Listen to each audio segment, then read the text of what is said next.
하나님 말씀은요, 신명기서 5장 보시면 돼요. 신명기서 5장 16절로부터 20절까지 제가 읽어드리겠습니다. 여러분들 집에서 같이 읽어보세요. 소리 좀 내서. 신명기서 5장 16절부터 보겠습니다. 너는 내 하나님 여호와께서 명령한 대로 내 부모를 공경하라. 그리하면 내 하나님 여호와가 내게 준 땅에서 내 생명이 길고 복을 누리리라. 살인하지 말지니라. 간음하지 말지니라. 도둑질하지 말지니라. 내 이웃에 대하여 거짓 증거하지 말지니라. 아멘. 잘 읽으셨습니다. 기도해요. 하나님 아버지, 이 시간 저희들에게 주시는 주님의 귀한 말씀이 저희들 속에서 잘 깨달아지고 큰 은혜 될 줄로 믿습니다. 말씀을 들을 때 저희들 심령이 맑아지고 아버지 하나님이시여 말씀을 들을 때 연약한 몸이 강건해지며 눈이 밝아져서 하나님 영적 세계도 훤히 들여다보면서 좌로나 우로 치우치지 않는 저희들이 되게 하여 주실 줄로 믿습니다. 성령께서 말씀 가운데 역사하시며 증거하는 이 종에도 힘주실 줄로 믿사오고 예수님 이름으로 기도하옵나이다. 아멘.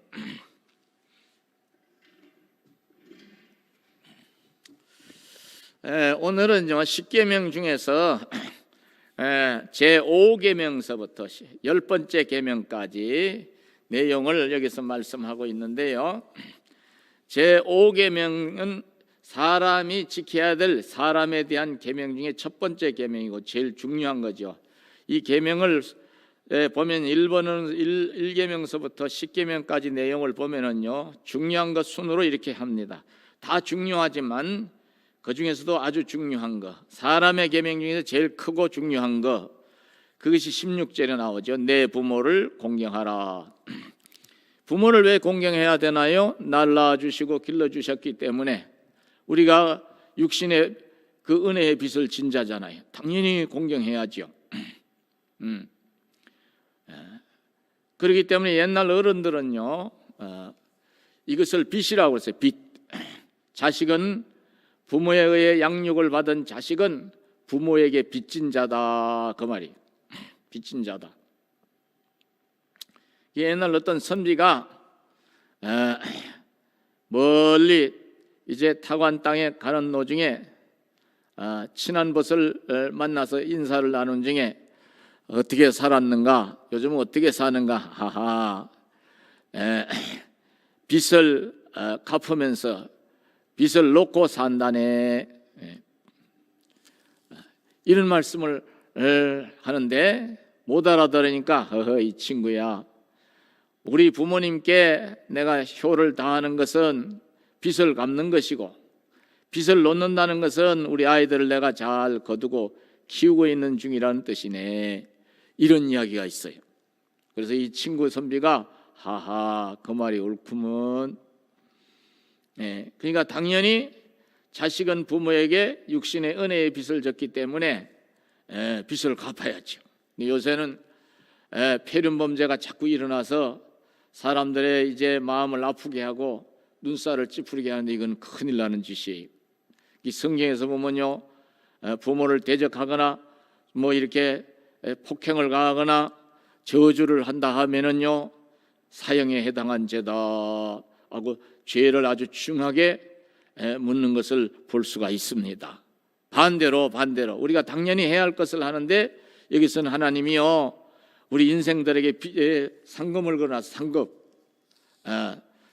여기 보면요, 내 부모를 공경하라.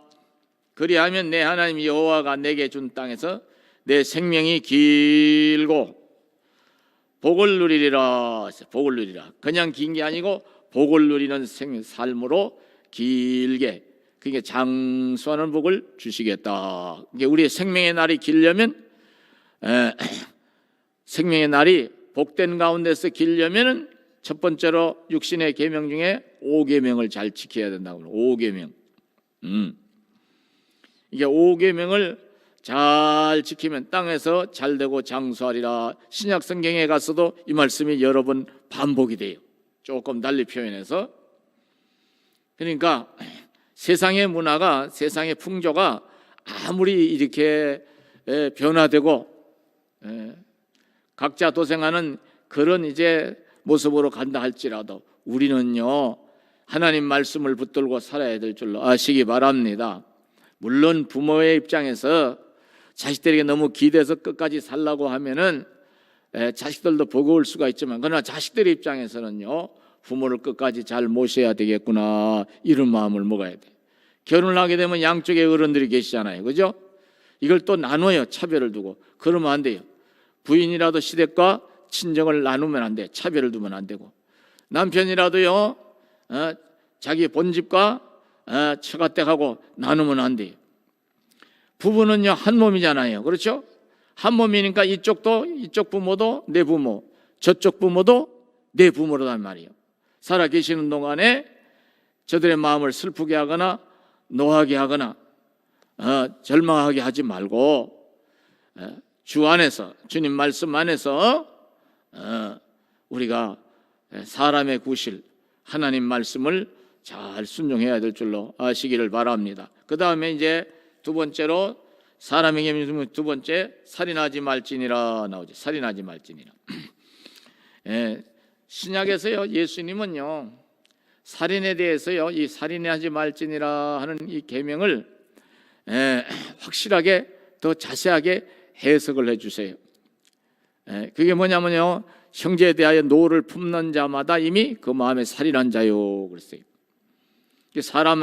내가 사람을 직접 그 사람의 목숨을 끊어놓지 않는다 할지라도 우리가 알아야 될 것은요 그 사람에 대해서 죽이고 싶도록 미워하거나 분노를 해서 그냥 막 아유 저거 죽어야 돼 저거 이런 마음만 가져도 살인하는 행위와 다를 바가 없다.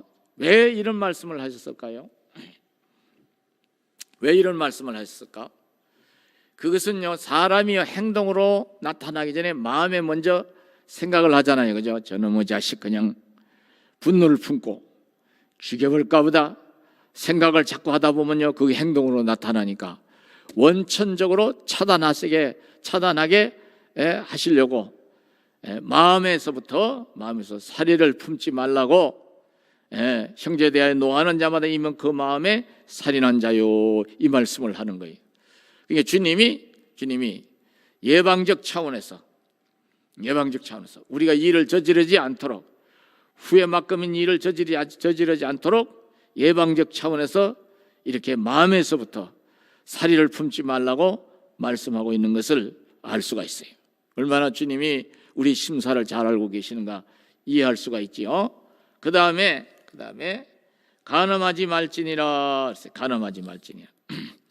이 간음하지 말지니라도요 주님이 해석을 확실하게 더 깊이 있게 해 주셨어요. 뭐라고 말씀하고 있는 거예요? 그 시대는 남자를 사람의 대표로 생각해서 이제 남자에 대해서 말씀하고 있는데요. 여자를 보고 음욕을 품은 자마다 이미 그 마음에 간음하였느니라 이 말씀을 하고 있거든요. 그런데 이것은요 남자에게만 주시는 말씀이 아니고 여자들에게도 똑같이 해당되는 말씀이에요. 남자를 보고 그 마음에 음욕을 품은 자는 이미 음욕을 품은 자는 그 마음에 이미 간음을 하였느니라 이 말씀하고 똑같은 거예요. 그러니까 우리가 이 음욕도 음란한 생각 이런 이제 음탕한 생각도 그 생각을 자꾸 하다 보면 어떻게 해요? 이게 의식에서 무의식으로 그것이 꽉 침착이 되면은 서서히 침착이 되면요 모든 행동은요 무의식에서 나온다고 심리학자들이나 정신의학자들은 얘기하거든요. 어느 순간에 이게 행동으로 나타날 수가 있는 거예요. 그러면 이게 범죄 행위가 되잖아요. 그렇죠? 세상 풍조야. 우리나라는 간통죄도 폐지했고 그건 개인의 문제고 개인의 사생활에 속하니까 나라가 간섭할 수 없다 이런 논리로 가는데요. 아무리 그럴지라도요 성경의 법을 뛰어넘을 수는 없는 거예요. 그렇기 때문에 성경이 죄라 그러면 죄가 되는 거예요. 사람이 나라법에서 그것을 취급해서 처벌을 하거나 이렇게 징계를 가하지 않는다고 하면 하나님이 이제는 직접적으로 징계하시는 역사가 있는 거예요. 그러니까 하나님이 말씀하시는 대로 우리가 살아야 될 줄로 아시기 바랍니다. 마음에 자꾸 업력을 품고, 요사이 보면요, 몰카 사건 때문에 한동안 얼마나 세상이 시끄러웠어요. 화장실에도 설치해 놓고, 뭐 지하철 오르락내리락 한 데서도 뭘 이렇게 사진을 찍다가 걸리고, 무슨 체육관 시설에다가 뭐 해놓고, 목욕 시설에다 해놓고, 무슨 이제 호텔이나 여관 이런데 이런 여인숙이나 모텔 같은 데다 또 해놓고, 에이그 그런 이제 길거리에서도 몰래 또 소형 카메라를 갖고 다니면서 그 행위가 발각되지 않는 날 본인은 지금 치유할 수 없는 성중독자로서의 걸음을 계속 긋고 있다는 사실을 알아야 돼요. 어느 순간인간 자기가 자기 발등을 찍는 후회만큼인 결과가 온다는 사실이에요.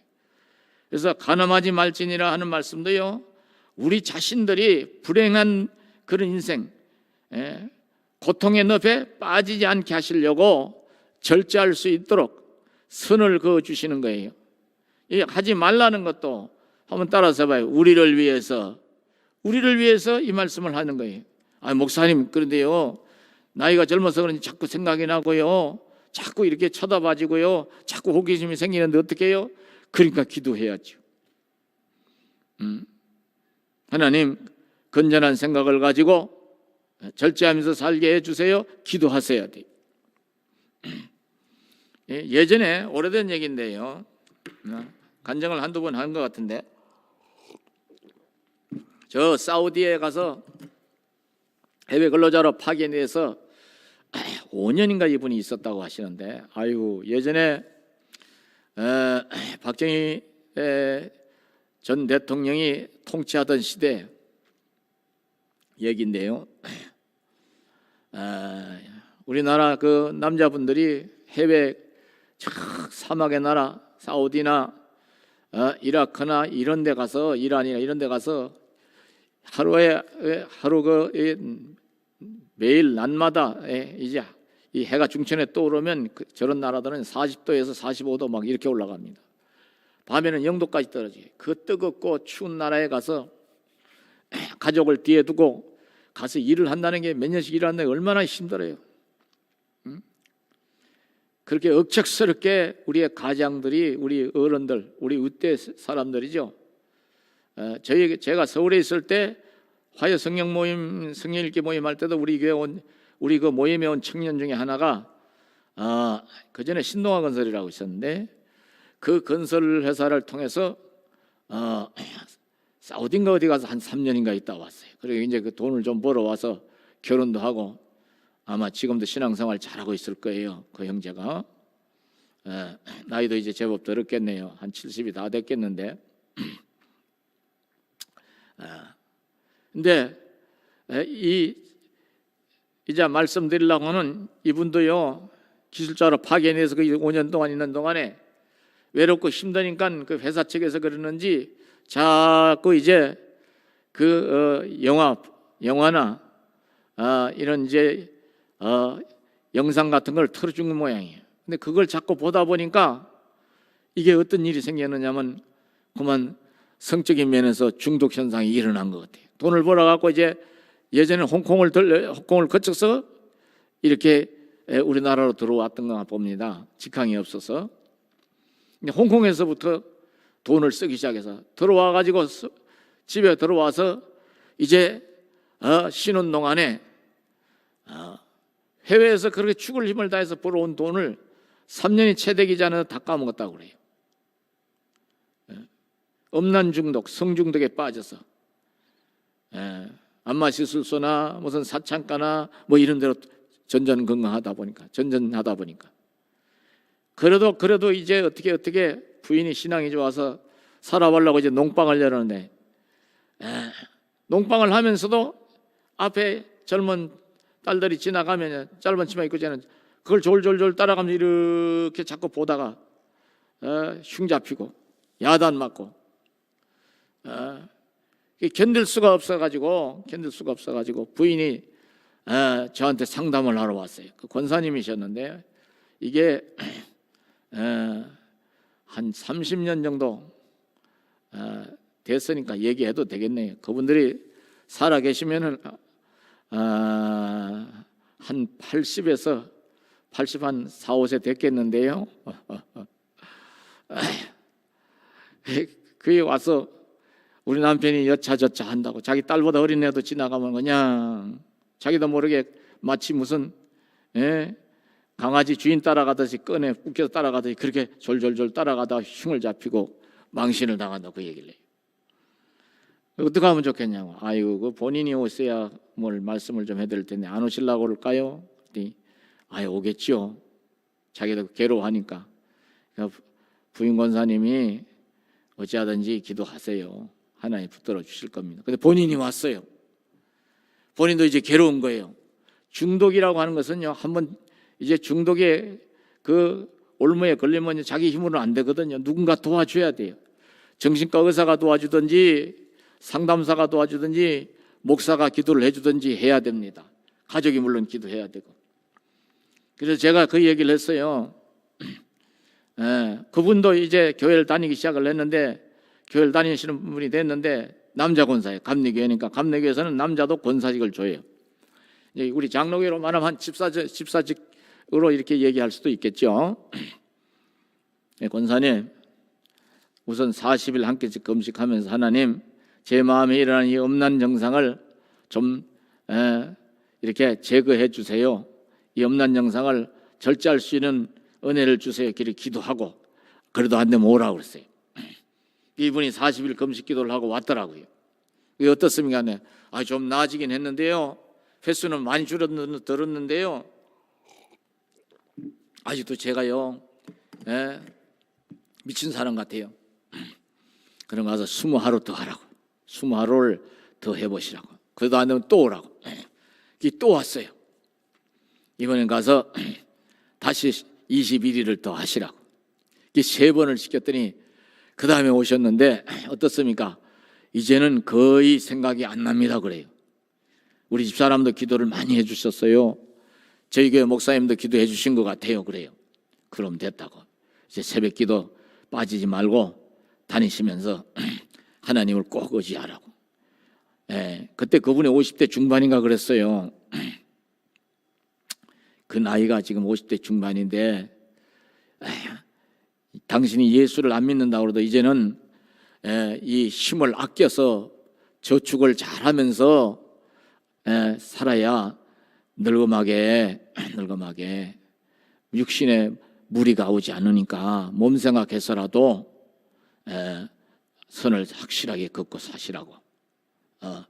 그래서 제가 안수기도 해서 마지막 안수기도 해서 보내드렸어요. 나중에 또 신앙생활 하시다 안 되시면 또 오시라고 그러는데 그 뒤로 나눈 걸 보니까 잘해 나가는 것 같아요.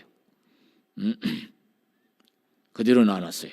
지금이야 뭐 세월이 많이 흘러갔죠. 우리 소사성전이 있을 때 얘기인데 이런 얘기를 하려면 뭐 한 간증이 여러 개가 있는데 여자분들에 대한 얘기도 있는데 방송으로도 설교가 나가니까 이분 한 얘기만 오래된 얘기만 잠깐 이렇게 드리는 거 예로.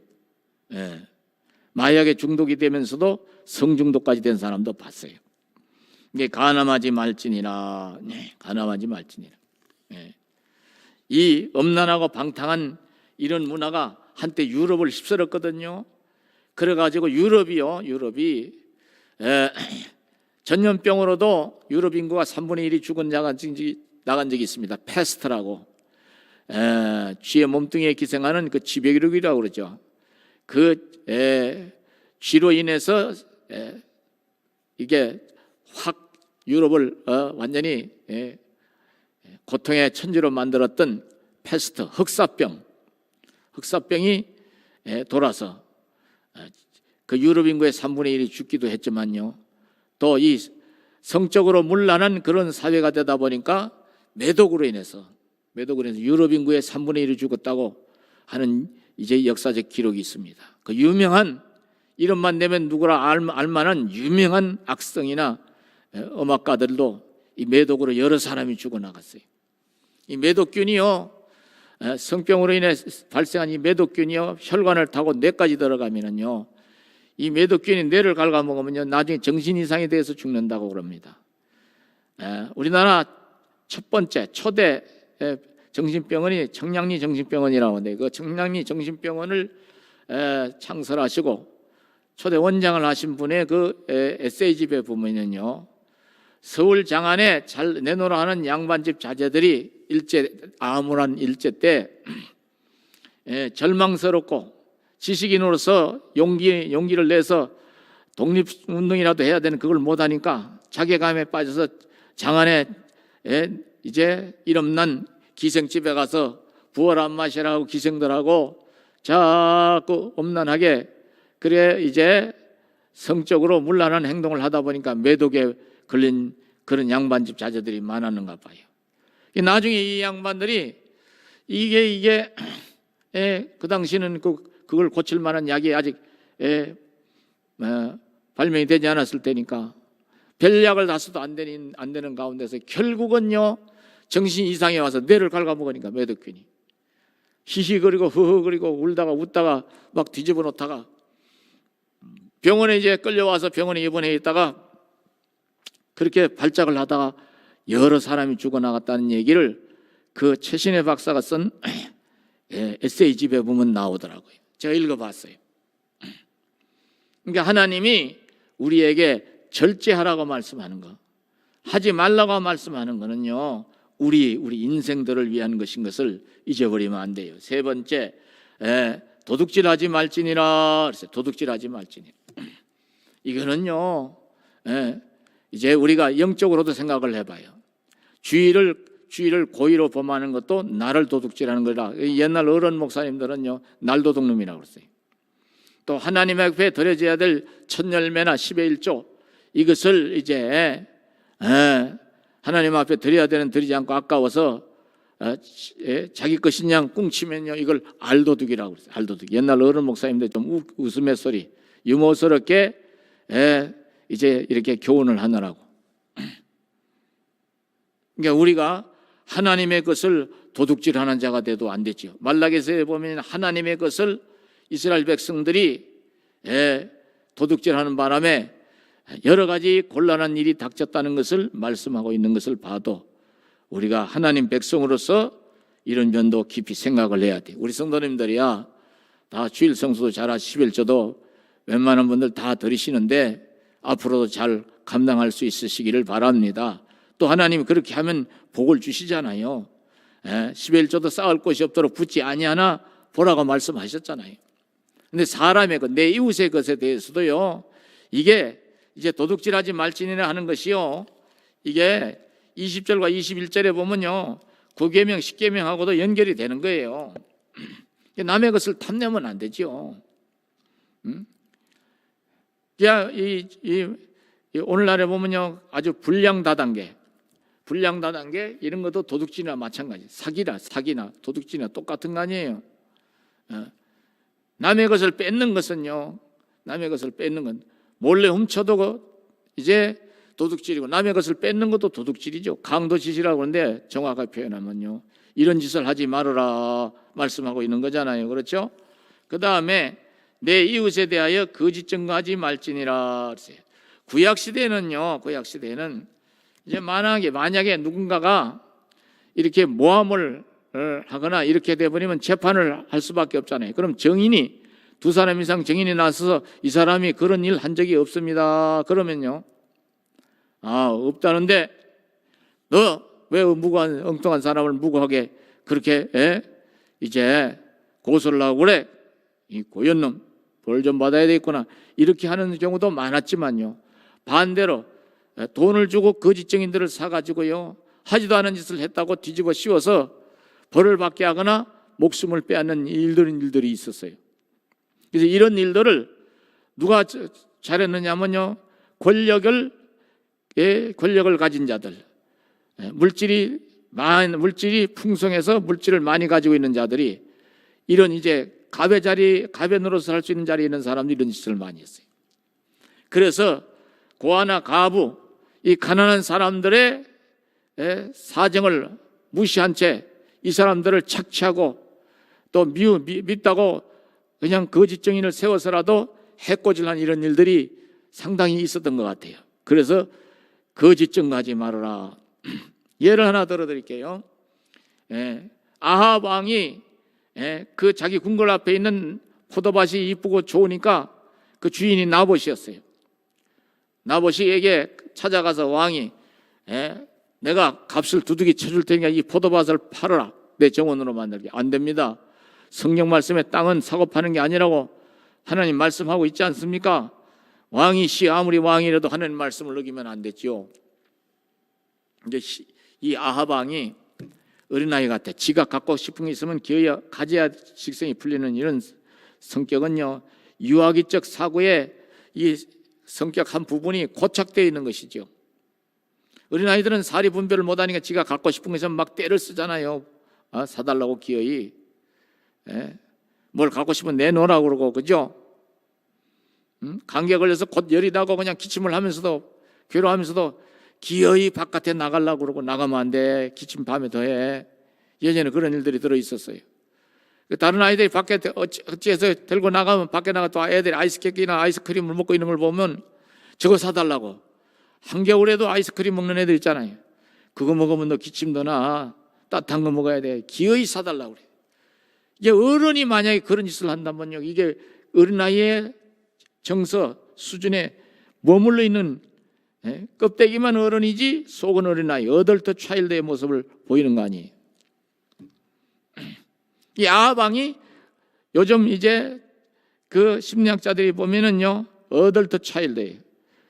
겉은 어른인데 속은 어린아이 수준에 머물리는 철안난 이 철부지 왕. 그 얼굴을 이제 이불에다 파묻고 머리를 싸매고 누웠네. 부인이 외국인 여자예요. 페니키아의 공주요 무당의 딸인 이 이세벨이가 왕의 그 고민한 내용을 듣고서 왕이시여, 당신이 나라 주권자 아니요? 당신 마음대로 하면 되지. 그걸 뭘 고민하고 그래요? 근데 아방은요, 그렇게 할 수가 없는 게, 신앙은 시원찮아도 하나님 말씀을 들이대는데, 그래도 하나님이 어떤 분인가를 아는데 나봇을 권력의 힘으로 아무리 누를 수 있다고 그래도 그렇게 하면 큰일 나는 걸 알았거든. 알고 있었기 때문에 고민만 한 거예요. 근데 이세벨은 하나님 말씀 모르잖아요. 그러니까 거짓 증인을 둘을 세우고 사람들을 다 모아놓고서 이 거짓 증인들의 뇌물을 좀 주고서, 돈을 좀 주고서 나봇이가 왕을 저주했다고 말을 하게 만들어. 나봇이가 왕을 저주했다고 나봇을 잡아다 놓고 재판을 하는 과정에서 이 거짓 증인 둘이서 얘기를 하니까 나봇을 밖으로 끌어내서 돌로 쳐 죽여버리잖아요. 그리고 포도밭을 그 후손들에게라도 돈을 쳐서 줘야 되는데 그냥 뺏어버린 이야기가 나와요. 이게 바로 이웃에 대하여 거짓 증거한 권력자의 전형적인 모습, 가진 자의 전형적인 모습이. 그런데 이렇게 했으니 왕을 누가 처벌할 거예요? 그렇죠? 아무도 못하지요. 판사나 검사도요. 오늘날에도 판사나 검사도요. 이게 불량 판사나 불량 검사는 있는 자의 편을 들고 권력자의 편을 들고 가진 자의 편을 들지 않겠어요? 그렇지 않은 사람들이 더 많겠지만, 나봇이 이렇게 해서 피를 토하고 죽었는데 이 사실을 안 엘리야가 뭐라고 그래요? 하나님의 말씀을 받아서 히스기야도 이제벨이도 개들이 그 피를 핥고 개들이 너희 고기를 뜯어먹을 것이라 하나님 주신 계시의 말씀을 선포하잖아요. 전해드린 저주의 말씀이죠. 이 역사가 이제 세월이 흘러가는 속에 히스기야는 그래도 그 말씀을 듣고서 낮아지고 회개를 해서 험한 꼴을 많이 보지 않고 이제 전쟁터에 나가서 전쟁을 하는 속에 부상을 당하면서 죽어서 이게 끝났지만요, 엘리야가 예언한 대로 그가 이제 흘린 피자국을 개들이 와서 실제로 핥아요. 술에 태워갖고 그 술에 피자국, 또 물까지 씻었을 때 그 피물이 흐른 걸 개들이 와서 핥아. 예언이 말씀은 주님이 예언하신 말씀만 하신 것은요, 그 예언은요 반드시 이루어지는 거예요. 그러나 이세벨이는요 나중에 아합이 죽은 다음에 그의 자손이 왕이 되고 이렇게 가는 가운데 반역이 일어나서 이가 나중에 밑에 있는 사람들에 의해서 창밖으로 던져져서 개들이 와서 이 이세벨의 시체를 뜯어서 먹는 바람에 신체의 일부분만 남고 다 사라진 이야기가 성경에 보면 나와요. 그러니까 사람이 어찌하지 못하면 하나님이 반드시 심판의 칼을 드시는 것을 보여주시는 거예요. 그러니까 오늘날에도요 하나님을 알든 모르든요 자기가 힘 좀 있다고 권력이 있다고 함부로 이렇게 하나님 말씀을 넘어서면서까지 사람들에게 못된 짓을 하면 반드시 무서운 징계, 무서운 심판, 하나님의 진노가 다가가는 것을 볼 수가 있습니다. 그 다음에 여기 이제 21절에 보면요, 내 이웃의 아내를 탐내지 말지니라. 내 이웃의 집이나 그의 밭이나 그의 남종이나 그의 여종이나 그의 소나 그의 낙이나 내 이웃의 모든 소유를 탐내지 말지니라.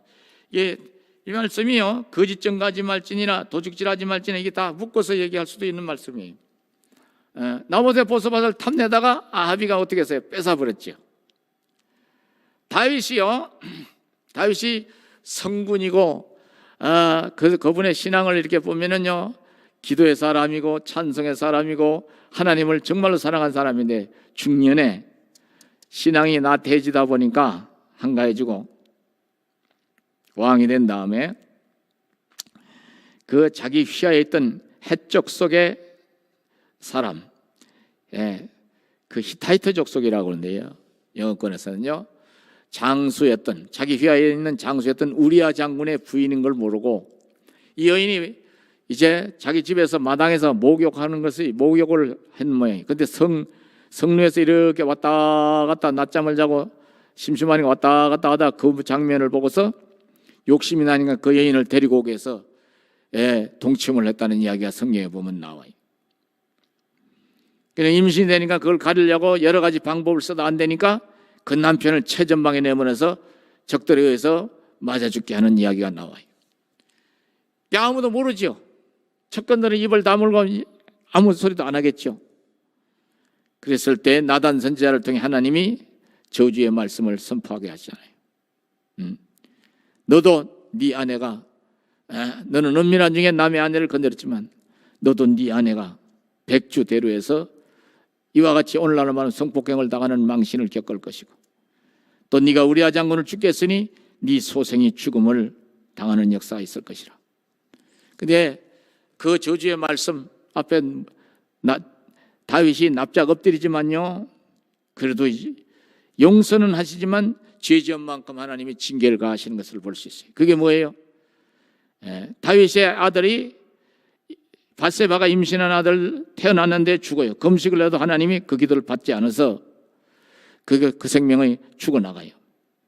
그 다음에 이제 두 아들, 장성한 두 아들이 죽어나간다 이 말이에요. 가장 귀히 여기고 똑똑하고 잘생겼던 압살롬이까지 자식 셋이 죽어나가요.